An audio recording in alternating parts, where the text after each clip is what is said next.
Hello everyone, welcome back to Quarks of Chemistry. So in today's lecture, we are going to discuss types of chemical reaction. So the first type of chemical reaction जो हमें study करना है उसका नाम क्या होता है? Decomposition reaction होता है. लाइकवाइज जो नाम सजेस्ट कर रहा है कि डीकॉम्पोज मीन्स कहने का क्या होता है कि हम लोग अपने सब्सटेंस को क्या करने वाले हैं, ब्रेक करने वाले हैं. किसको ब्रेक करेंगे? अपने रिएक्टेंट को ब्रेक करेंगे. जैसे एग्जांपल के लिए आपके पास कोई रिएक्टेंट है ए, आपने इसको डिकम्पोज किया, मतलब इसको ब्रेक किया और उससे क्या बना दिया? B plus C plus D. इस तरीके से आपने कुछ फॉर्म कर दिया. सो डीकॉम्पोजिशन रिएक्शन का बेसिस क्या है? That we will require a single reactant, कि हमारे पास क्या प्रेजेंट होना चाहिए? एक सिंगल रिएक्टेंट प्रेजेंट होना चाहिए. And this single reactant will be broken down. हम उसको क्या करने वाले हैं? ब्रेक करने वाले हैं. और क्या बनाने वाले हैं? मल्टीपल प्रोडक्ट्स बनाने वाले हैं. ठीक है, जैसे आपके पास ये सिंगल रिएक्टेंट था, आपने इसको ब्रेक किया और क्या फॉर्म कर लिए? मल्टीपल प्रोडक्ट फॉर्म कर लिए. नाउ ये जो ब्रेकेज होती है किसकी हेल्प से हो सकती है? हीट की हेल्प से, लाइट की हेल्प से और इलेक्ट्रिसिटी की हेल्प से. That means we have a single reactant and we want to break that reactant into multiple products. Then we have to apply heat, either light या electricity. आपको यहाँ पर क्या करनी पड़ेगी? अप्लाई करनी पड़ेगी. Now based on the type of factor that we are using to break our reactant, हम लोग डीकॉम्पोजिशन रिएक्शन की 3 कैटेगरीज बनाते हैं.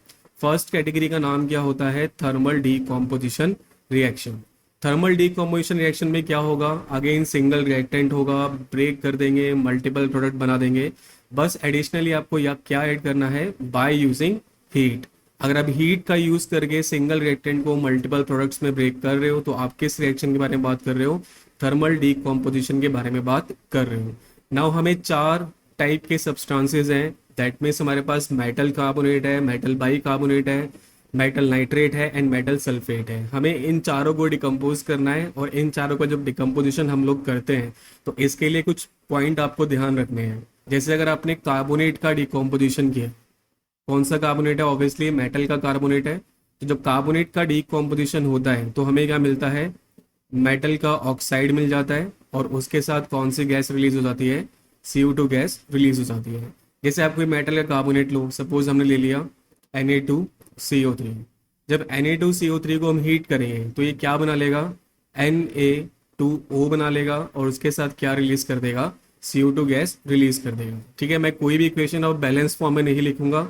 बैलेंस कैसे करते हैं, इस चैप्टर का जो फर्स्ट लेक्चर है वहां पे इसको हमने कवर किया था. बैलेंसिंग कैसे करते हैं इसके थ्रू आपकी प्रैक्टिस भी होगी. जितने भी रिएक्शंस यहाँ पे हम मेंशन करेंगे, अगर कोई रिएक्शन में बैलेंस्ड फॉर्म में ना लिखूँ तो उसको आप खुद ट्राई करिएगा बैलेंस करने की. देन मैच करना अपने आंसर्स की सही में बैलेंस हुआ है या गलत बैलेंस हुआ है. इससे आपकी प्रैक्टिस भी हो जाएगी. एक और एग्जांपल ले, अगर हम लेते हैं CaCO3, ये भी मेटल का कार्बोनेट है. इसको हम हीट कर दें तो क्या बन जाएगा? मेटल का ऑक्साइड और उसके साथ क्या रिलीज हो जाएगी? CO2 गैस रिलीज हो जाएगी. ठीक है, तो बहुत सिंपल सी चीज़ है कि आपके पास एक मेटल का ऑक्साइड बनने वाला है और उसके साथ क्या रिलीज हो जाएगी? कार्बन डाइऑक्साइड रिलीज हो जाती है. और किसकी प्रेजेंस में ये रिएक्शन हो रहा है? हीट की प्रेजेंस में ये रिएक्शन हो रहा है. तो ऐसा रिएक्शन जिसमें हम कार्बोनेट को ब्रेक कर रहे हैं हीट की प्रेजेंस में, तो वो किस कैटेगरी का रिएक्शन है? थर्मल डीकॉम्पोजिशन रिएक्शन है. नेक्स्ट वे है बाई कार्बोनेट. जब मेटल का कोई बाई कार्बोनेट आप लेते हो तो क्या रिएक्शन होता है? तो बाई कार्बोनेट क्या होता है? HCO3-1. जब इसको हम ब्रेक करते हैं तो क्या बन जाता है? बाई कार्बोनेट चला जाता है कार्बोनेट के अंदर, कार्बोनेट में चला जाएगा. और कार्बोनेट क्या होता है? CO3-2 और उसके साथ क्या रिलीज कर देगा? H2O प्लस CO2 वो रिलीज कर देगा. अब मीनिंग क्या है इसका? जैसे आपने मेटल का बाई कार्बोनेट लिया विच इज NaHCO3, आपने इसको हीट किया तो हीट करने पर ये क्या बना लेगा? मेटल का कार्बोनेट बना लेगा. मेटल का कार्बोनेट विच इज Na2CO3, ये मेटल का कार्बोनेट हो गया. अब कैसे ये मेटल का कार्बोनेट बना? देखो मेटल हमारे पास कौन था? सोडियम था, जिसपे चार्ज कितना होता है? +1. कार्बोनेट बनाना है जिसपे चार्ज कितना होता है? -2. क्रॉस करेंगे तो क्या बन जाएगा? Na2CO3. बस आपको ये पता होना चाहिए कार्बोनेट दिखता कैसा है, उस पर चार्ज कैसा है. तो मेटल का कार्बोनेट बन जाएगा और उसके साथ एडिशनली क्या बाहर आ जाएगा? H2O बाहर आ जाएगा और CO2 गैस रिलीज हो जाएगी. तो ये बाई कार्बोनेट का डीकॉम्पोजिशन है. अगर आप नाइट्रेट का डीकॉम्पोजिशन करते हो, ठीक है, आपके पास है कोई नाइट्रेट. नाइट्रेट क्या होता है? NO3-1. तो ये क्या बनाता है? एक मेटल का ऑक्साइड बना लेता है, उसके साथ रिलीज करता है NO2 और उसके साथ रिलीज करता है O2. इसके लिए एक सबसे फेमस एग्जांपल है, एग्जाम में बहुत ज़्यादा बार पूछा गया है, लेड नाइट्रेट, PbNO3 की होल ट्वाइस, इसको लेड नाइट्रेट कहते हैं। अगर इसको हीट करेंगे तो मेटल का ऑक्साइड बनेगा। तो मेटल हमारे पास कौन है, मेटल इज लेड। तो लेड पे कितना चार्ज होता है, लेड पर होता है +2। ऑक्साइड बनाना है तो O पे कितना चार्ज होता है, -2। 2 से 2 कैंसिल हो जाएगा तो हमारे पास मेटल का ऑक्साइड क्या बनेगा, PbO बन जाएगा। उसके साथ एडिशनली क्या बाहर करना है आपको, NO2 गैस बाहर करनी है एंड O2 गैस बाहर करनी है। और इसकी जो बैलेंसिंग है वो भी बहुत इंपॉर्टेंट है। बैलेंसिंग जो है इसकी, तो बैलेंसिंग होती है, यहाँ पर 2 आता है, इधर 2 आता है, इधर 4 आता है और इधर 1 आता है। तो 2 2 4 1 इसकी बैलेंसिंग होती है। तो मेटल का नाइट्रेट लोगे तो मेटल का ऑक्साइड मिल जाएगा, साथ में NO2 गैस और O2 गैस आपको मिल जाएगी। लास्ट है हमारे पास सल्फेट। तो सल्फेट हमारे पास क्या होता है, SO4-2। अच्छा, चाहे हम carbonate, by carbonate, nitrate, sulphate ले रहे हैं, ये हमेशा हम मेटल का लेंगे, मतलब मेटल का कार्बोनेट, मेटल का बाई कार्बोनेट, मेटल का ही नाइट्रेट और मेटल का ही सल्फेट। तो ऐसा करने पर क्या होता है, मेटल का ऑक्साइड बन जाता है और 2 गैसेस और रिलीज होती हैं, which are SO2 and SO3, sulphur dioxide and sulphur trioxide. जैसे एग्जाम्पल के लिए बुक का एग्जाम्पल है ये NCERT का, कि हमारे पास सब्सटेंस है FeSO4, मतलब मेटल का सल्फेट हो गया। आप इसको हीट कर रहे हो तो मेटल का ऑक्साइड बनेगा विच इज Fe2O3, और उसके साथ क्या रिलीज हो जाएगा, SO2 प्लस SO3 रिलीज हो जाएगा। यहाँ पर जो आयरन हमने यूज किया है, उस आयरन पे कितना चार्ज लिया है, +3। O पे कितना चार्ज होता है, -2। क्रॉस करेंगे तो क्या बन जाएगा, Fe2O3 फॉर्म हो जाएगा। क्लियर है। बैलेंस करने के लिए बस आपको यहाँ क्या प्लेस करना है, 2 प्लेस करना है। तो ये था हमारे पास डीकॉम्पोजिशन रिएक्शन का first type, which is thermal decomposition reaction. Next जो रिएक्शन है उसका नाम है इलेक्ट्रोलिटिक डीकॉम्पोजिशन रिएक्शन। अब इलेक्ट्रोलिटिक में क्या है, अगेन सेम चीज है, सिंगल रिएक्टेंट है, डिकम्पोज हो रहा है, मल्टीपल प्रोडक्ट बना रहा है, बट किसकी हेल्प से फॉर्म कर रहा है, किसकी हेल्प से उसको ब्रेक किया गया है, करंट की हेल्प से ब्रेक किया गया है। तो अगर आप करंट की हेल्प से या इलेक्ट्रिसिटी पास करके किसी सब्सटेंस को ब्रेक कर रहे हो तो वो किस कैटेगरी का डीकॉम्पोजिशन रिएक्शन होता है, इलेक्ट्रोलिटिक डीकॉम्पोजिशन रिएक्शन होता है। ठीक है, तो इसके लिए हमारे पास एग्जाम्पल होता है, हम लोग करते हैं वाटर का इलेक्ट्रोलिसिस। तो जैसे आपने वाटर लिया विच इज H2O, H2O को जब आप क्या करते हो, इसमें से इलेक्ट्रिसिटी पास करते हो तो H2 गैस रिलीज हो जाती है, उसके साथ O2 गैस रिलीज हो जाती है। H2 गैस रिलीज हो जाएगी, उसके साथ O2 गैस रिलीज हो जाएगी। बैलेंस करना हो तो यहाँ पे 2 प्लेस कर सकते हो और आप यहाँ 2 प्लेस कर सकते हैं। मैं बहुत जगह बैलेंसिंग करता भी चलूंगा, कुछ जगह बैलेंसिंग लीव भी करता हूँ चलूंगा। जो लीव्ड वाली बैलेंसिंग है उनको आप खुद ट्राई करना, नहीं होगा तो कमेंट सेक्शन में बताना, मैं उनको भी बैलेंस करके आपको बता दूंगा। तो वाटर लिया, वाटर में से इलेक्ट्रिसिटी पास करी है तो उसको किस में ब्रेक कर दिया हमने, हाइड्रोजन गैस और ऑक्सीजन गैस में ब्रेक कर दिया।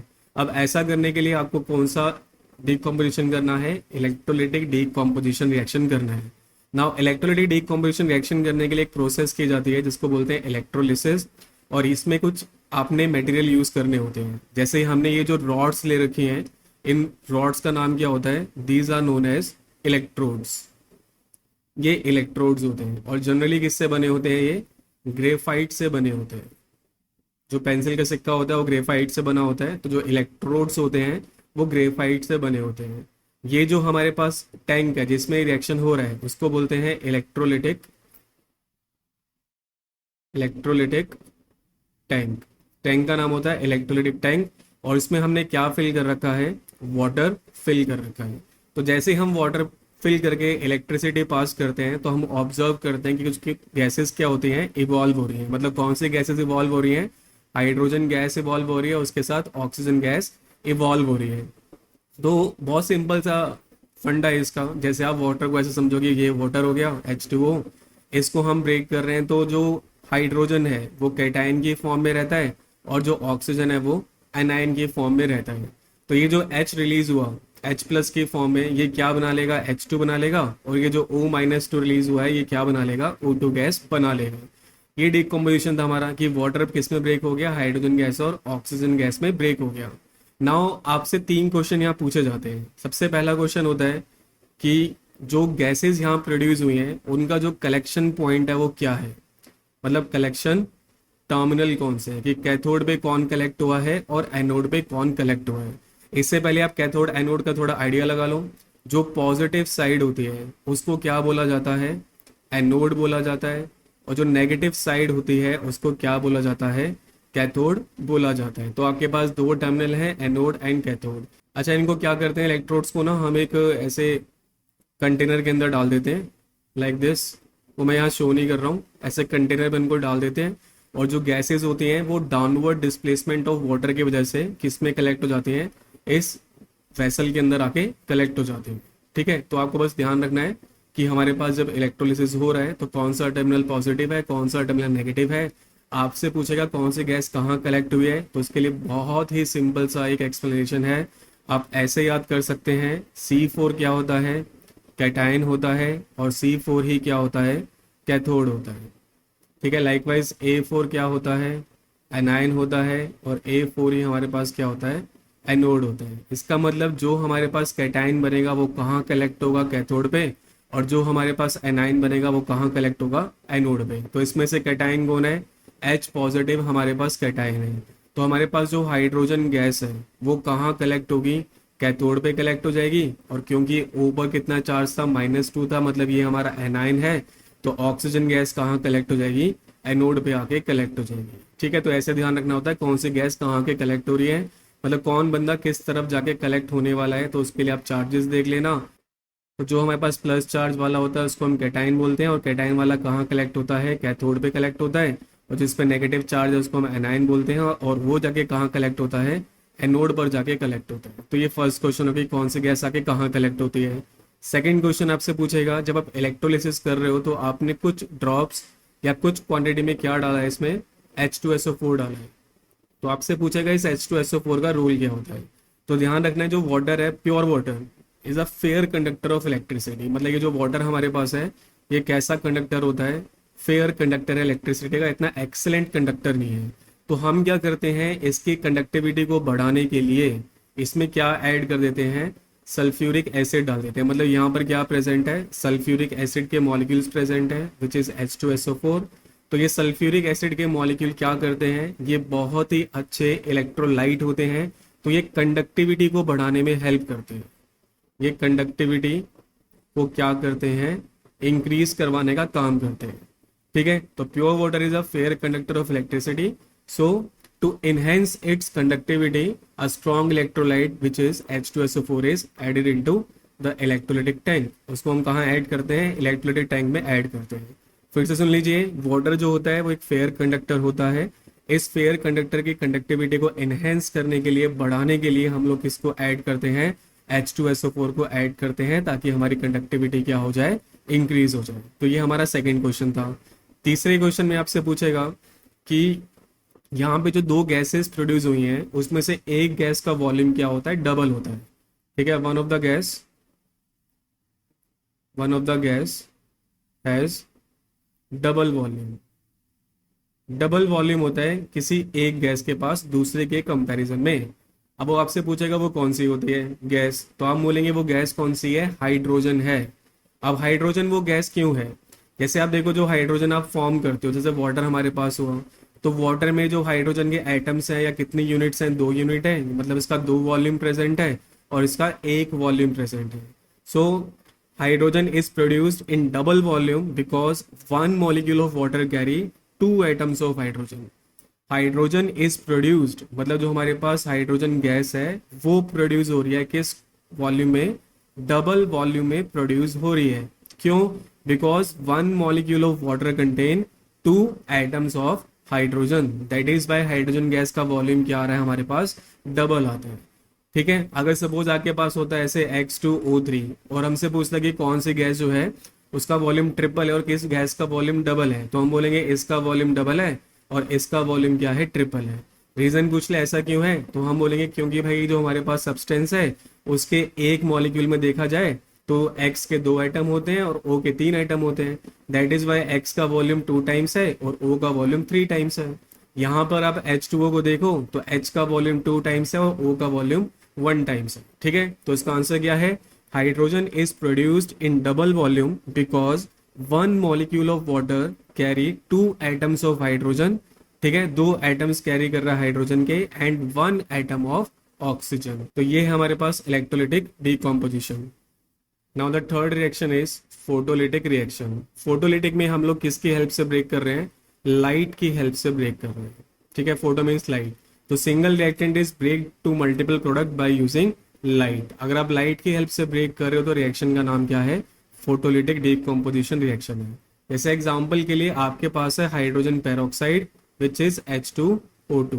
अगर हाइड्रोजन पेरोक्साइड में से आप लाइट पास करते हो तो दिस सिंबल इज लाइट का सिंबल है। ठीक है, this symbol represent light which is H mu. ये लाइट का सिंबल है।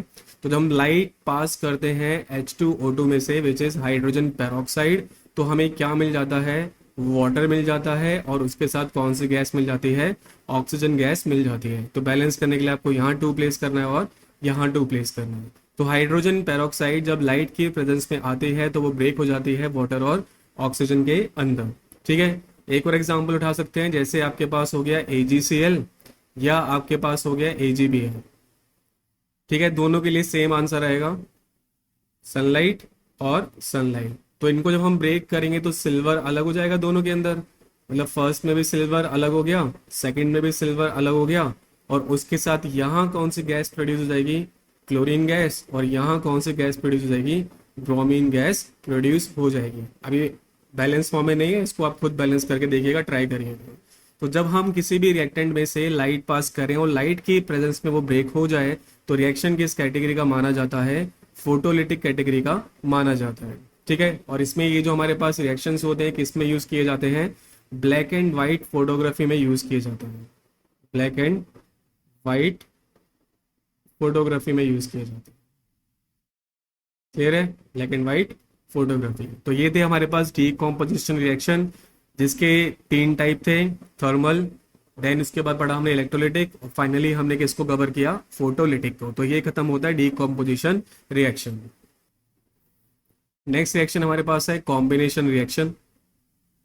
नाम से पता लग रहा है चीजें कंबाइन होने वाली हैं। जैसे आपके पास A होगा, उसके साथ B हो गया, उसके साथ C हो गया, ये सब सीधे सीधे कंबाइन हो जाएंगे और एक सिंगल प्रोडक्ट बना देंगे which is D। That means multiple reactants are required which combine to give single product. आपके पास मल्टीपल रिएक्टेंट्स होंगे जो आपस में कंबाइन कर रहे होंगे किसी भी कंडीशन पे, और कंबाइन होके क्या फॉर्म कर रहे हैं? एक ही रिजल्ट फॉर्म कर रहे हैं, मतलब सिंगल रिएक्टेंट बना रहे हैं। ठीक है, क्या ये रिएक्शन आपको डीकॉम्पोजिशन का उल्टा नजर आ रहा है? डीकॉम्पोजिशन में क्या होता था? हमारे पास प्रेजेंट होता था सिंगल रिएक्टेंट। ठीक है, हमारे पास होता था सिंगल रिएक्टेंट और उसको हम ब्रेक करके किस में लेके जाते थे? मल्टीपल प्रोडक्ट्स में लेके जाते थे। तो यहाँ पर आपके पास क्या है? उसका उल्टा हो गया कि आपके पास अब मल्टीपल रिएक्टेंट है और उनको आप कंबाइन कर रहे हो, और कंबाइन करके क्या बना रहे हो? एक सिंगल प्रोडक्ट बना रहे हो। तो उसको हम लोग क्या बोलते हैं? कॉम्बिनेशन रिएक्शन कहते हैं। एग्जाम्पल ले लें, जैसे आपके पास N2 गैस हो गई, उसके साथ आपने H2 गैस ले ली, तो दोनों कंबाइन होकर क्या बना लेती हैं? NH3 which is ammonia. कौन सी गैस है ये? NH3 is ammonia. ठीक है, तो N2 और H2 आपस में कंबाइन होते हैं और क्या बना लेते हैं? अमोनिया। ये जो रिएक्शन है किसी पर्टिकुलर कंडीशन पर होता है। दैट मीन्स आपको यहाँ पे एक कैटलिस्ट चाहिए होता है जो हमारे लिए कौन है? निकल है। उसके साथ आपको कुछ टेम्परेचर एंड प्रेशर वगैरह देना पड़ता है, तब आपका जो नाइट्रोजन हाइड्रोजन है वो कंबाइन होते हैं और क्या बना लेते हैं? अमोनिया फॉर्म कर लेते हैं। तो ये रिएक्शन कौन सा रिएक्शन होता है? कॉम्बिनेशन रिएक्शन होता है। अच्छा, अगर ऐसा रिएक्शन हमने लिखा हो CH4 प्लस में O2 से आपको मिल रहा है CO2 प्लस H2, और आपसे पूछा जा रहा है क्या ये रिएक्शन कॉम्बिनेशन रिएक्शन है या नहीं है, तो ये रिएक्शन देख के ही पता लग गया होगा आप लोगों को कि ये रिएक्शन कॉम्बिनेशन रिएक्शन नहीं है, क्योंकि आपने क्या लिए हैं? मल्टीपल रिएक्टेंट लिए हैं। तो आपको मल्टीपल रिएक्टेंट तो लेने थे, तो फर्स्ट कंडीशन तो मेट हो गई। बट आपके पास सिंगल प्रोडक्ट नहीं बना, आपके पास मल्टीपल प्रोडक्ट बने हैं। बट कंडीशन क्या है कि आपको कैसा रिजल्ट बनाना है? आपको एक सिंगल प्रोडक्ट ही बनाना है। बट यहाँ पर 2 प्रोडक्ट्स आ गए, that is why this reaction is not a combination reaction. Clear है? तो कॉम्बिनेशन रिएक्शन में एक ही रिजल्ट होगा, मतलब एक ही प्रोडक्ट होगा और मल्टीपल रिएक्टेंट्स आपके प्रेजेंट होंगे। थर्ड एंड फोर्थ रिएक्शन दोनों एक साथ करते हैं। थर्ड रिएक्शन का नाम है एक्सोथर्मिक रिएक्शन, फोर्थ रिएक्शन का नाम है एंडोथर्मिक रिएक्शन। तो एक्सो का मतलब है रिलीज, तो ऐसा रिएक्शन जिसमें क्या रिलीज होती है? एनर्जी रिलीज होती है, उस रिएक्शन को बोलते हैं एक्सोथर्मिक। ये जो एनर्जी रिलीज होती है वो किसी भी फॉर्म में हो सकती है, लाइट की फॉर्म में हो सकती है, हीट की फॉर्म में हो सकती है, और भी जो भी फॉर्म्स होते हैं किसी भी फॉर्म में आपकी एनर्जी अपीयर हो सकती है। लाइकवाइज जो एंडोथर्मिक रिएक्शन है उसमें क्या होता है, these are the reaction in which energy is absorbed. Endo का मीनिंग क्या है, एब्जॉर्ब करना। तो ऐसा रिएक्शन जिसमें एनर्जी एब्जॉर्ब होती है उस रिएक्शन को बोलते हैं एंडोथर्मिक, और जिसमें एनर्जी रिलीज होती है उसको हम बोलते हैं एक्सोथर्मिक। अब कोई भी आप कंबशन रिएक्शन उठा लो, वो सारे के सारे रिएक्शन कौन से रिएक्शंस की कैटेगरी में आते हैं, एक्सोथर्मिक की कैटेगरी में आते हैं। ठीक है, तो all combustion reactions are exothermic in nature. All combustion reactions are exothermic in nature, exothermic in nature। तो जितने भी हमारे कंबशन रिएक्शन है जिसमें हम किस चीज को बर्न कर रहे हैं वो रिएक्शन किस कैटेगरी में डाले जाते हैं, एक्सोथर्मिक की कैटेगरी में डाले जाते हैं। जैसे आपने एग्जांपल ले लिया कि हमारे पास क्या है, CH4 है, ये वाला एग्जांपल उठा के देख लो ना, कि आपने CH4 ली, मीथेन गैस होती है ये, उसको आपने O2 की प्रेजेंस में बर्न किया तो उसने क्या रिलीज किया, CO2, साथ में क्या रिलीज कर दिया, H2O, और उसके साथ क्या रिलीज करता है, वो एनर्जी रिलीज करता है, हीट की फॉर्म में और लाइट की फॉर्म में। तो एनर्जी किसी भी फॉर्म में आ रही हो, जो भी फॉर्म एनर्जी की पॉसिबली हमें नोन है, उसमें से कोई भी फॉर्म अगर एनर्जी की रिलीज हो रही है तो रिएक्शन किस कैटेगरी का माना जाएगा, एक्सोथर्मिक कैटेगरी का माना जाएगा। ठीक है, तो ये हमारे पास हो गया एक्सोथर्मिक रिएक्शन। अब एक्सोथर्मिक रिएक्शन में एक बहुत ही इंपॉर्टेंट क्वेश्चन है, मोस्ट इंपॉर्टेंट क्वेश्चन, कि जो रेस्पिरेशन रिएक्शन है, why respiration reaction is considered as an exothermic process, कि जो रेस्पिरेशन रिएक्शन है वो एक एक्सोथर्मिक प्रोसेस या एक्सोथर्मिक रिएक्शन क्यों है। तो पहली बात तो रेस्पिरेशन का आपको मीनिंग पता होना चाहिए। Cellular breakdown of glucose to produce energy in the form of ATP is known as respiration. जो भी मैं डिफाइन बोल रहा हूँ उसको आप साथ साथ लिखते चले, अपने नोट्स बनाते चले। ठीक है, मेरे लिए सब कुछ लिख पाना पॉसिबल नहीं है, अदरवाइज जो वीडियो है वो बहुत ही लंबी हो जाएगी। तो कुछ डेफिनेशंस मैं वर्बली बोल रहा हूँ, आप उसको नोट डाउन कर लीजिए। The cellular breakdown of glucose to produce energy in the form of ATP is known as respiration. मतलब हमारे पास क्या प्रेजेंट होगा, हमारे पास होगा ग्लूकोज, और ग्लूकोज का हम कर रहे हैं ऑक्सीडेशन, जिससे क्या रिलीज हो रही है, एनर्जी किस फॉर्म में रिलीज हो रही है, ATP की फॉर्म में रिलीज हो रही है। जैसे इक्वेशन देखें तो C6H12O6 ये ग्लूकोज है, उसके साथ आपने O2 ऐड किया तो क्या बन जाता है, CO2, उसके साथ रिलीज होता है H2O, और उसके साथ क्या रिलीज हो जाते हैं, आपके ATP रिलीज हो जाते हैं। कितने ATP रिलीज होते हैं, 36 ATP आपके रिलीज हो जाते हैं। किसी बुक में 36 लिखा होता है, किसी में 38 लिखा होता है, जो आपको सही लगे आप लिख सकते हैं। वैसे 36 लिखिएगा, 36 थोड़ा सा सही लगता है। तो कितने ATP रिलीज हुए हैं, 36 ATP रिलीज हुए हैं। तो ATP is a form of energy. ATP की डिफाइन सबको पता होगी, ATP आर एडिनोसिन ट्राइफॉस्फेट। तो adenosine triphosphate is a type of energy, and in exothermic reaction any type of energy can get release. तो किसी भी रिएक्शन में जब एनर्जी रिलीज होगी तो उस रिएक्शन को किस कैटेगरी का मानते हैं हम, एक्सोथर्मिक कैटेगरी का मानते हैं। तो that is why respiration is considered as an exothermic process. क्यों, क्योंकि cellular breakdown of glucose to produce energy in the form of ATP उसको बोलते हैं respiration. As in this reaction we can see that ATP are being produced which is a form of energy, that is why respiration is considered as an exothermic process. इसलिए हम respiration को क्या बोलते हैं, एक एक्सोथर्मिक प्रोसेस कहते हैं। Clear है। Next we have endothermic reaction. तो ऐसा रिएक्शन इसमें एनर्जी एब्जॉर्ब होगी, उसको एंडोथर्मिक बोल देंगे। तो इसके लिए कुछ स्पेशल एग्जांपल याद करने की जरूरत आपको नहीं है। जितने भी all decomposition reactions, all decomposition reactions are endothermic also, और एंडोथर्मिक ऑल्सो। जितने भी डीकॉम्पोजिशन रिएक्शन अभी आप पढ़ के आए हो वो सब के सब रिएक्शन एंडोथर्मिक रिएक्शन की कैटेगरी में आते हैं। ठीक है, जैसे आपने नाइट्रेट, सल्फेट, कार्बोनेट इन सबको ब्रेक वगैरह किया था तो आपने किसी ना किसी टाइप की एनर्जी उसको दी थी। तो जहां पे एनर्जी एब्जॉर्ब होती है रिएक्शन को करवाने के लिए उसको हम लोग क्या बोलते हैं, एंडोथर्मिक रिएक्शन कहते हैं। इसके अलावा एक और स्पेशल एग्जांपल है फोटोसिंथेसिस। ठीक है, फोटोसिंथेसिस।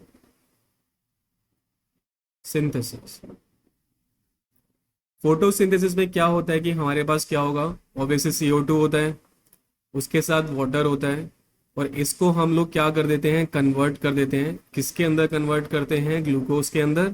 और उसके साथ क्या रिलीज हो जाती है, ऑक्सीजन गैस रिलीज हो जाती है।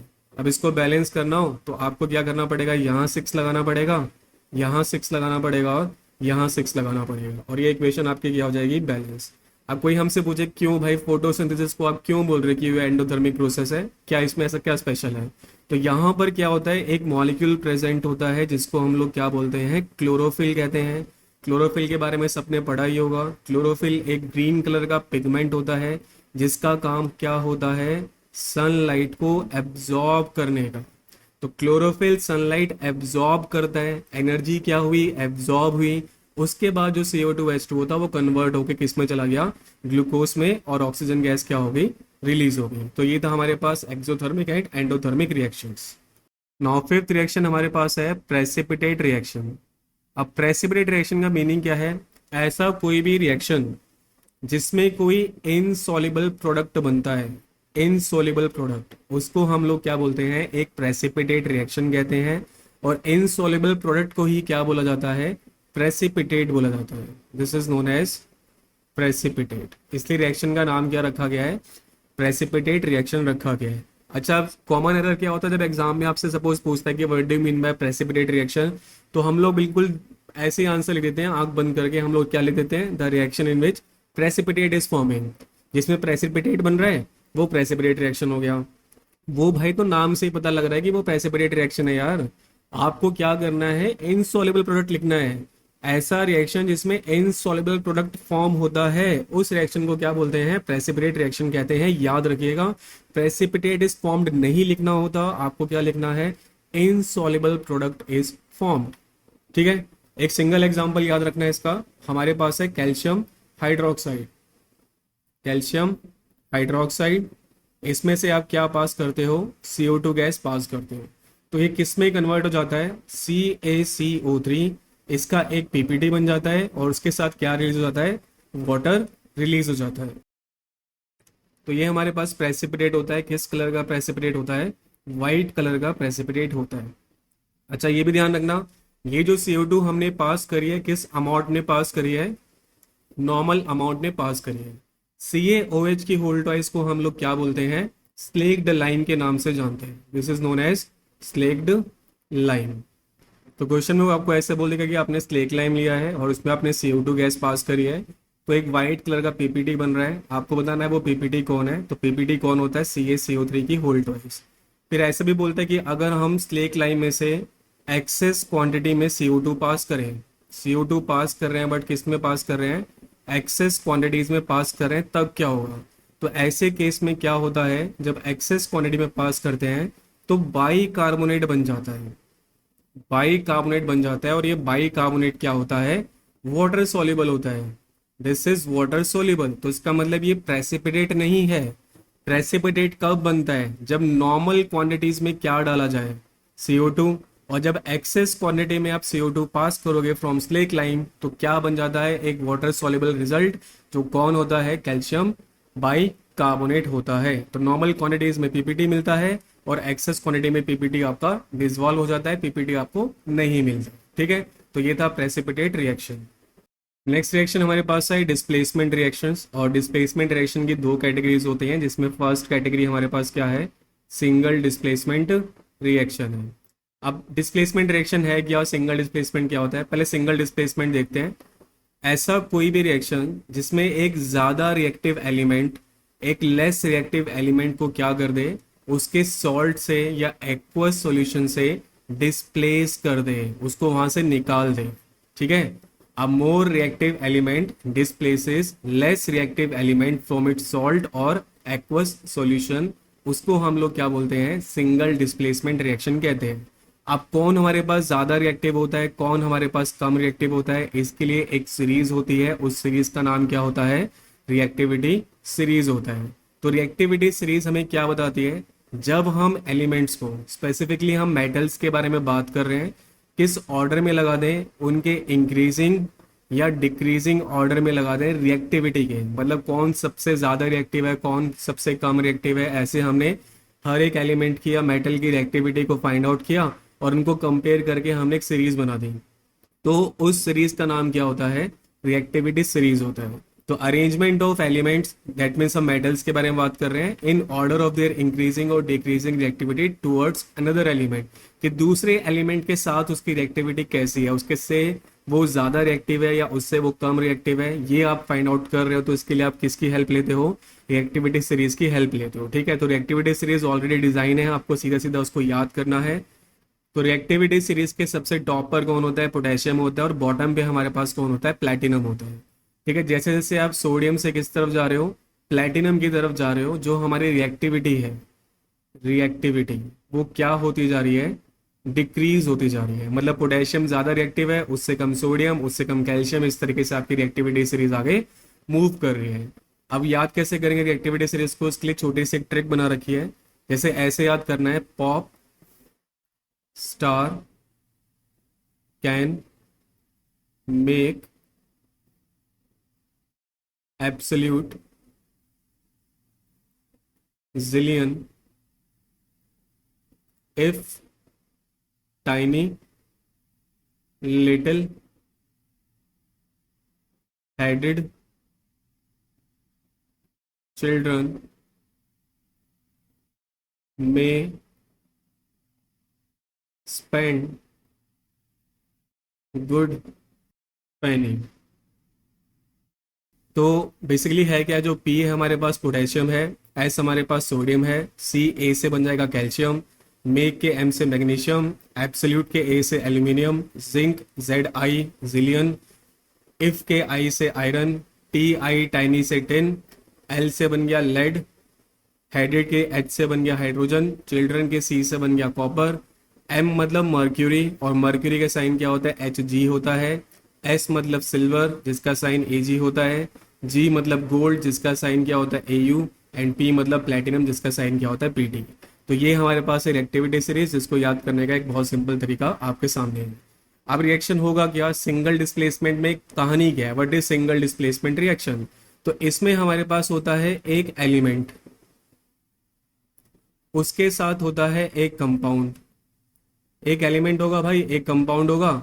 और ये जो रिएक्शन है जिसमें एक एलिमेंट और एक कंपाउंड है, वो कौन सी कैटेगरी का रिएक्शन होता है, सिंगल डिस्प्लेसमेंट रिएक्शन माना जाता है। ठीक है, जैसे एग्जांपल लिया हमने हमने ले लिया सोडियम, और सोडियम के साथ हमने डाल दिया सपोज CaCl2। ठीक है, तो एक एलिमेंट आ गया, दूसरा कंपाउंड आ गया, ये हो गया एलिमेंट, ये हो गया कंपाउंड। तो ये हमारे पास किस कैटेगरी का रिएक्शन है, सिंगल डिस्प्लेसमेंट रिएक्शन है। तो अब सबसे पहले हम लोग क्या करेंगे, ये देखेंगे कि हमारे पास जो स्टार्टिंग के एलिमेंट्स हैं, हमेशा आपको कैटायंस को चेक करना है, और आगे जो होता है वो कैटायन होता है। मतलब सोडियम तो ऑलरेडी सिंपल फॉर्म है, सोडियम तो हमारे पास मेटल हो गया, मैं कैटायन वाली बात कर रहा हूँ कंपाउंड्स में। कंपाउंड में ये आगे वाला बंदा आपको देखना है जो कौन होता है, कैटायन। ठीक है, इसके साथ आपको एक्सचेंज करना है। तो रिएक्शन में होगा क्या, जो मोर रिएक्टिव एलिमेंट है, क्योंकि सोडियम ज्यादा रिएक्टिव है ना, देखो टॉप पर आ रहा है सोडियम, यहाँ आ रहा है, उसके नीचे कैल्शियम आता है, मतलब सोडियम की रिएक्टिविटी हमारे पास ज्यादा है। तो एक मोर रिएक्टिव एलिमेंट एक लेस रिएक्टिव एलिमेंट को क्या करता है, उसके सॉल्ट में से या एक्वस सॉल्यूशन में से डिस्प्लेस कर देता है। मतलब Ca के प्लेस पर क्या लग जाएगा, Na लग जाएगा, तो क्या बन जाएगा NaCl, और कैल्शियम क्या हो जाएगा आपका, अलग हो जाएगा। मतलब सोडियम यहाँ पे दबंग है, दबंग टाइप का एक बंदा होता है, और एक आपके पास कौन है, कैल्शियम, और कैल्शियम का घर कौन है, क्लोरीन। तो इस दबंग को मतलब सोडियम को कैल्शियम का घर पसंद आ गया, तो उसने कैल्शियम को उसके घर से धक्के मार के निकाल दिया, कैल्शियम आ गया रोड पे, और घर पे किसका कब्जा हो गया, सोडियम का कब्जा हो गया। ठीक है, ऐसे आप ध्यान रख सकते हैं। तो मोर रिएक्टिव एलिमेंट हमेशा लेस रिएक्टिव एलिमेंट को उसके कंपाउंड से, सॉल्ट से निकाल सकता है, और यही एबिलिटी किसके थ्रू डिसाइड होती है कि निकाल पाएगा या नहीं निकालेगा, रिएक्टिविटी सीरीज से डिसाइड होती है। ठीक है, एक अच्छा मैंने अब यहाँ NaCl क्यों बना दिया, कुछ लोग सोच रहे होंगे ये NaCl2 क्यों नहीं बना। जब भी फॉर्मूला बनाना है, बिल्कुल आराम से मेरी बात सुनना, जब भी फॉर्मूला बनाना है, नीचे ये जो नंबर्स लिखे होते हैं इनसे हमें कोई मतलब नहीं होता। मतलब किससे होता है कि हमारे बंदे पे चार्ज कितना है। जैसे सोडियम पे चार्ज कितना होता है, +1। इवन दो ये Cl2 लिखा है, बट हम क्या यूज करेंगे, बस Cl यूज करेंगे, और Cl पे कितना चार्ज होता है, -1। क्रॉस करेंगे तो फॉर्मूला क्या बन जाएगा, NaCl बन जाएगा, और कैल्शियम क्या हो जाएगा, फ्री हो जाएगा। स्टिल आपको डिफिकल्टी आ रही है कि आपको समझ नहीं आ रहा है फॉर्मूला कैसे बनते हैं, चैनल पर एक 9th क्लास की प्लेलिस्ट है, वहां पर फॉर्मूला कैसे बनता है उसके पूरे डिस्क्रिप्शन है, बहुत ही बढ़िया लेक्चर है, उसको आप वहां से जाके देख सकते हैं। एक और एग्जांपल सपोज हम उठाएं तो हमने ले लिया मैग्नीशियम, उसके साथ हमने डाल दिया H2SO4। अब देखना है दबंग कौन है और शरीफ कौन है। तो हमारे पास जो मैग्नीशियम है वो इस पोजीशन पर है, ये हो गया मैग्नीशियम। दूसरा बंदा कौन देखना है, अपने हाइड्रोजन देखना है, और हाइड्रोजन आ रहा है इधर, तो हाइड्रोजन उसके बहुत नीचे है, इसका मतलब ज्यादा रिएक्टिव कौन है, मैग्नीशियम ज्यादा रिएक्टिव है इन कंपैरिजन टू हाइड्रोजन। तो मैग्नीशियम आसानी से हाइड्रोजन को निकाल देगा। अब आप मैग्नीशियम का कॉम्बिनेशन किसके साथ कर रहे हो, SO4 के साथ कर रहे हो, तो Mg पे कितना चार्ज होता है, +2। SO4 पे कितना चार्ज होता है, -2। 2 से 2 कैंसिल हो जाएगा, तो फॉर्मूला क्या बन जाएगा, MgSO4, और कौन सी गैस रिलीज हो जाएगी, H2 गैस रिलीज हो जाएगी। तो ये जो रिएक्शन था ये है सिंगल डिस्प्लेसमेंट रिएक्शन, जिसके लिए किसकी रिक्वायरमेंट होती है, रिएक्टिविटी सीरीज की रिक्वायरमेंट होती है। एक मोर रिएक्टिव एलिमेंट एक लेस रिएक्टिव एलिमेंट को उसके सॉल्यूशन से निकाल सकता है, या उसके कंपाउंड से निकाल सकता है, सॉल्ट से निकाल सकता है। ये रिएक्शन कौन सा होता है, सिंगल डिस्प्लेसमेंट रिएक्शन। अच्छा, अगर आपसे ऐसा पूछा जाता कि हमारे पास है HCl और उसमें आपने डाल दिया सिल्वर, तो क्या ये रिएक्शन होगा, बिल्कुल भी नहीं होगा, क्योंकि सिल्वर जो होता है वो हाइड्रोजन के नीचे लाई करता है, क्योंकि हाइड्रोजन ज्यादा रिएक्टिव है, सिल्वर कम रिएक्टिव है। तो एक लेस रिएक्टिव एलिमेंट मोर रिएक्टिव एलिमेंट को डिस्प्लेस नहीं कर सकता, इसलिए रिएक्शन नहीं होगा। तो बहुत सिंपल है सिंगल डिस्प्लेसमेंट रिएक्शन, इसके लिए बस आपको क्या याद करनी है, रिएक्टिविटी सीरीज याद कर लेनी है। नेक्स्ट रिएक्शन हमारे पास है double displacement reaction. Double displacement में क्या होगा, म्यूचुअल एक्सचेंज होगा आयंस का, और कौन से आयंस का, कैटायन का। किसके बीच में होगा, दो सॉल्ट सॉल्यूशंस के बीच में होगा। मतलब दो सॉल्ट दे रखे होंगे एक्वस फॉर्म में, उनके जो कैटायंस है वो अपनी पोजीशन को इंटरचेंज कर लेंगे, तो रिएक्शन कौन सा हो जाएगा, डबल डिस्प्लेसमेंट हो जाएगा। मतलब इसमें आपको दोनों ही कंपाउंड चाहिए, पहला भी कंपाउंड होना चाहिए और दूसरा वाला भी कंपाउंड होना चाहिए। और इन रिएक्शंस के लिए रिएक्टिविटी सीरीज का कोई भी इंपॉर्टेंस नहीं है। रिएक्टिविटी सीरीज बस कब काम आती है, सिंगल डिस्प्लेसमेंट रिएक्शंस के लिए काम आती है, डबल के लिए काम नहीं आती। जैसे एग्जांपल हो गया K2SO4 पोटेशियम सल्फेट, इसमें हमने डाल दिया कैल्शियम क्लोराइड, और पूछ रहा है बताओ रिएक्शन क्या होगा। तो अब हमें ये नहीं देखना कि पोटेशियम ज्यादा रिएक्टिव है या कैल्शियम ज्यादा रिएक्टिव है, आपको सीधा सीधा क्या करना है, के को ले जाना है Ca की जगह, और Ca को ले आना है K की जगह। तो अगर सिंपल सी लैंग्वेज में बोला जाए तो पोटेशियम को हमें किसके साथ जोड़ना है, क्लोरीन के साथ जोड़ना है। अब जब मैं फॉर्मूला बनाऊंगा तो क्या ऐसे लिखूंगा K2Cl2, K पे +1 Cl पे -1, तो फॉर्मूला K2Cl2 हो गया। हमें बस देखना है K है और हमारे पास Cl है, तो K पे कितना चार्ज होता है +1, Cl पे कितना चार्ज होता है -1, क्रॉस करेंगे तो फॉर्मूला क्या बनेगा, KCl। और कैल्शियम को किसके साथ जोड़ना है, हमें SO4 के साथ जोड़ना है, तो कैल्शियम पे कितना चार्ज होता है +2, SO4 पे कितना चार्ज होता है -2, 2 से 2 कैंसिल हो जाएगा, तो क्या बन जाएगा, CaSO4। तो ये है हमारे पास double displacement reaction. Double displacement reaction में रिएक्टिविटी सीरीज मैटर नहीं करती है, याद रखिएगा। नाउ हमारा लास्ट रिएक्शन है रिडॉक्स रिएक्शन। रिडॉक्स रिएक्शन का मतलब क्या है, इसमें दो केमिकल रिएक्शन एक साथ हो रहे होते हैं। पहला रिएक्शन होता है ऑक्सीडेशन, दूसरा रिएक्शन होता है रिडक्शन। जब ऑक्सीडेशन रिडक्शन एक साथ होते हैं, साइमल्टेनियसली टेक प्लेस करते हैं, तो हम बोलते हैं कौन सा रिएक्शन हो रहा है, रिडॉक्स रिएक्शन टेक प्लेस कर रहा है। तो in redox reaction oxidation and reduction of reactant take place simultaneously. ठीक है, उसका ऑक्सीडेशन भी हो रहा है और रिडक्शन भी हो रहा है। अब ये क्या चीज है ऑक्सीडेशन और रिडक्शन, ऑक्सीडेशन को हम तीन तरीके से डिफाइन कर सकते हैं, लाइकवाइज रिडक्शन को भी हम तीन तरीके से डिफाइन कर सकते हैं। फर्स्ट ऑफ ऑल ऑक्सीडेशन का मतलब है कि आप किसको ऐड कर रहे हो, ऑक्सीजन को ऐड कर रहे हो, या फिर आप किसको रिमूव कर रहे हो, हाइड्रोजन को रिमूव कर रहे हो, या फिर आप इलेक्ट्रॉन क्या कर रहे हो, लूज कर रहे हो। ठीक है, रिडक्शन में क्या होगा, इसका उल्टा, या तो आप ऑक्सीजन क्या कर रहे हो, लूज कर रहे हो, या हाइड्रोजन आप क्या कर रहे हो, गेन कर रहे हो, या इलेक्ट्रॉन आप क्या कर रहे हो, गेन कर रहे हो। तो ये रिडक्शन है, ये ऑक्सीडेशन है। स्टिल अभी समझ में नहीं आ रहा है क्या मीनिंग है इसका, तो एक बार रिएक्शन से आपको समझाता हूँ क्या मतलब है। जैसे हमने लिया MnO2, इसमें डाल दिया हमने 4HCl, और रिजल्ट आ गया Cl2 प्लस में H2O प्लस में Cl2। ठीक है, अब हमें ढूंढना है कि रिडॉक्स रिएक्शन है या नहीं है। तो आपको बस जब रिडॉक्स रिएक्शन देखना होगा ना, तो ये स्टार्टिंग के जो दो एलिमेंट्स हैं, जैसे ये मैंगनीज है और ये हाइड्रोजन है, मतलब जो कैटायंस हैं उनके बारे में सोचना है। समझ में आ रहा है? जब हम ऑक्सीडेशन, रिडक्शन इनसे डील कर रहे हैं तो हमें सिर्फ किसके बारे में सोचना है? कैटायंस के बारे में सोचना है कि लेफ्ट हैंड साइड में कैटायन के पास क्या था, राइट हैंड साइड में कैटायन के पास क्या है। उसके अकॉर्डिंग डिसाइड कर लेंगे कि हाँ भाई ऑक्सीडेशन हो रहा है या रिडक्शन हो रहा है।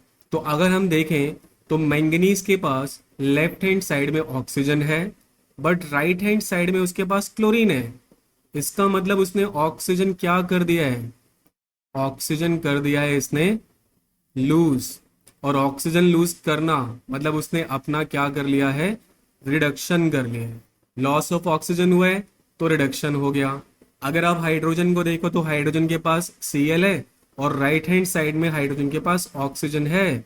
इसका मतलब इसने क्या ऐड कर लिया है? ऑक्सीजन ऐड कर लिया है।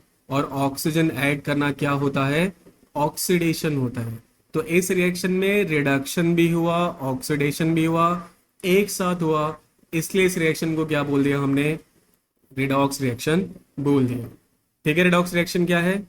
एक और एग्जांपल देखें तो जैसे हमारे पास है lead oxide which is PbO। इसमें आपने डाला कार्बन, रिजल्ट आ गया Pb प्लस में कार्बन मोनोऑक्साइड। तो हमें किसको देखना है? हमें Pb मतलब लेड को देखना है और कार्बन को देखना है। तो लेड के पास लेफ्ट हैंड साइड में ऑक्सीजन है बट राइट हैंड साइड में नहीं है, तो इसने क्या किया है? ऑक्सीजन लूज कर दिया है। तो मतलब अपना क्या किया है उसने? रिडक्शन किया है।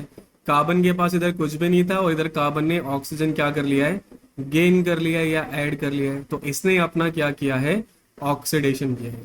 ठीक है, तो PbO ने O लूज किया मतलब ऑक्सीजन छोड़ा तो रिडक्शन कर लिया अपना। कार्बन ने ऑक्सीजन गेन किया, CO बनाया तो अपना क्या कर लिया? ऑक्सीडेशन कर लिया। तो इस रिएक्शन में भी ऑक्सीडेशन रिडक्शन एक साथ हो रहे हैं, तो इसलिए रिएक्शन किस कैटेगरी का रिएक्शन है? रिडॉक्स रिएक्शन है। अब ऐसे रिएक्शन होते तो बहुत सिंपल है। अब आपसे एक चीज और पूछी जाएगी कि भाई अब ये भी बता दो कि ऑक्सीडाइजिंग एजेंट कौन है, ऑक्सीडाइजिंग एजेंट कौन है और रिड्यूसिंग एजेंट कौन है, और रिड्यूसिंग एजेंट कौन है। बिल्कुल ध्यान से सुनना मेरी बात। जब हम ऑक्सीडाइजिंग एजेंट या रिड्यूसिंग एजेंट ढूंढते हैं, इसके लिए कुछ स्पेशल नहीं करना। आपको बस जाना है अपने इक्वेशन में, देखना है किसका रिडक्शन हुआ, किसका ऑक्सीडेशन हुआ, जो देखना बहुत आसान है। फर्स्ट एग्जांपल में MnO2 ने क्या दिखाया था? रिडक्शन दिखाया था। तो जिस बंदे का रिडक्शन होता है, फिर से सुनिए, जिस बंदे का रिडक्शन होता है वो कैसा एजेंट होता है? ऑक्सीडाइजिंग एजेंट होता है। इसका मतलब MnO2 is a oxidising agent. और जिस बंदे का ऑक्सीडेशन होता है, यहाँ पे HCl ने ऑक्सीडेशन दिखाया था, तो उसको हम लोग क्या बोलते हैं? रिड्यूसिंग एजेंट बोलते हैं। ठीक है, ऑक्सीडाइजिंग एजेंट क्या है? सब्सटेंस और chemical species which is getting reduced. ऐसा कोई सब्सटेंस या केमिकल स्पीसीज जो रिड्यूस हो रही है उसको बोलते हैं ऑक्सीडाइजिंग एजेंट। और रिड्यूसिंग एजेंट क्या है? सब्सटेंस और chemical species which is getting oxidised. ऐसा सब्सटेंस या केमिकल स्पीसीज जो रिड्यूस होती है उसको बोलते हैं ऑक्सीडाइजिंग एजेंट। ऐसा केमिकल या सब्सटेंस या केमिकल स्पीसीज जो ऑक्सीडाइज होती है उसको कौन सा एजेंट बोलते हैं? रिड्यूसिंग एजेंट बोलते हैं। जैसे नीचे वाले में अगर हम चेक करना चाहें कौन ऑक्सीडाइजिंग कौन रिड्यूसिंग, तो लेड ऑक्साइड ने अपना क्या किया है?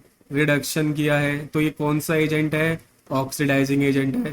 कार्बन ने अपना क्या किया है? ऑक्सीडेशन किया है, तो ये कौन सा एजेंट है? रिड्यूसिंग एजेंट है। ठीक है, तो जिसका ऑक्सीडेशन होता है वो रिड्यूसिंग एजेंट होता है और जिसका रिडक्शन होता है वो ऑक्सीडाइजिंग एजेंट होता है। अब ऐसे क्वेश्चंस करना बहुत सिंपल होते हैं। मेन हमारे पास ये जो इलेक्ट्रॉन लूज और गेन करने वाला फॉर्म फंडा है, ये वाला इलेक्ट्रॉन लूज और इलेक्ट्रॉन गेन करने वाला फंडा, इस पे आपने ज्यादा फोकस रखना है।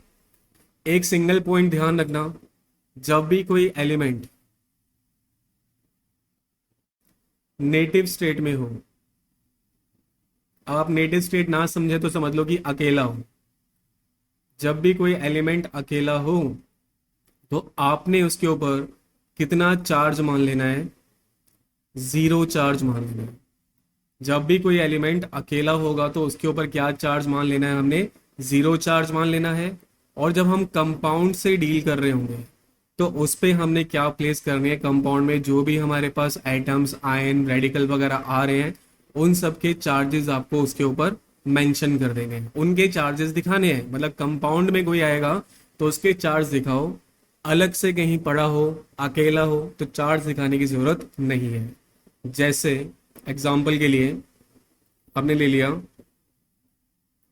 Fe प्लस में H2SO4 से बन रहा है FeSO4 और उसके साथ रिलीज हो रही है H2।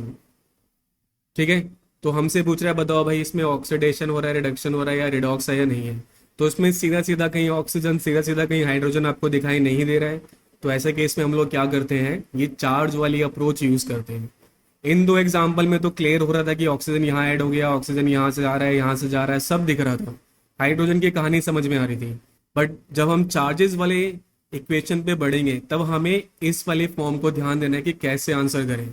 सबसे पहले आपको देखना है अकेला कौन है। आयरन अकेला है तो आयरन पे जीरो, हाइड्रोजन अकेला है तो हाइड्रोजन पे जीरो। अब हाइड्रोजन पे कंपाउंड आ गया, कंपाउंड में हाइड्रोजन पे चार्ज कितना होता है? +1। सल्फेट वगैरह को देखना ही नहीं है आपने, ठीक है, क्योंकि आपने सिर्फ किसको देखना होता है? कैटाइंस को देखना होता है भाई। ठीक है, तो ये SO4- जो आयन है उनको चेक करने की आपको जरूरत नहीं है। अब आप इधर आओ, FeSO4, तो आयरन पे कितना चार्ज है? यहाँ +2 है। SO4 फिर से आपको दिखाने की जरूरत नहीं है। तो आयरन जो है वो जीरो से कहाँ जा रहा है? +2 में जा रहा है। जीरो से +2 जाना मतलब जब पॉजिटिव चार्ज बढ़ता है तो हमेशा वो इलेक्ट्रॉन लूज करके बढ़ता है। अगर ये समझ नहीं आ रहा तो सिंपल सा फंडा याद रखो भाई, जब पॉजिटिव चार्ज बढ़ रहा होगा तो क्या टेक प्लेस कर रहा होगा? ऑक्सीडेशन टेक प्लेस कर रहा होगा। अब देखो ये जीरो था, जीरो से कहाँ चला गया? +2 में चला गया, तो बढ़ा ना पॉजिटिव चार्ज। जीरो से +2 गए तो पॉजिटिव चार्ज बढ़ा। इसका मतलब आयरन ने क्या किया है? ऑक्सीडेशन किया है। ठीक है, आयरन ने क्या किया? ऑक्सीडेशन, क्योंकि उसने इलेक्ट्रॉन क्या किए हैं? लूज, और इलेक्ट्रॉन लूज करने पर ही चार्ज कैसा आता है? पॉजिटिव आता है। अब आप हाइड्रोजन को देखो, हाइड्रोजन के पास यहाँ पर क्या प्रेजेंट है? +1, और राइट हैंड साइड में उसके पास कितना चार्ज है? जीरो चार्ज है। +1 से जीरो जा रहे हैं तो मतलब पॉजिटिव चार्ज कम हो रहा है। जब पॉजिटिव चार्ज कम होता है तो कौन सी प्रोसेस होती है? रिडक्शन वाली प्रोसेस होती है। तो ये +1 से जीरो जा रहा है तो इसने अपना क्या दिखाया है? रिडक्शन। और +1 से जीरो जाने के लिए इलेक्ट्रॉन्स क्या किए गए होंगे? गेन किए होंगे। तो यहाँ ऑक्सीडेशन भी हो रहा है, रिडक्शन भी हो रहा है। दैट इज वाई रिएक्शन किस कैटेगरी का रिएक्शन है? रिडॉक्स रिएक्शन है। तो ये थे हमारे पास सारे के सारे रिएक्शन चैप्टर 1 के केमिकल रिएक्शन एंड इक्वेशन।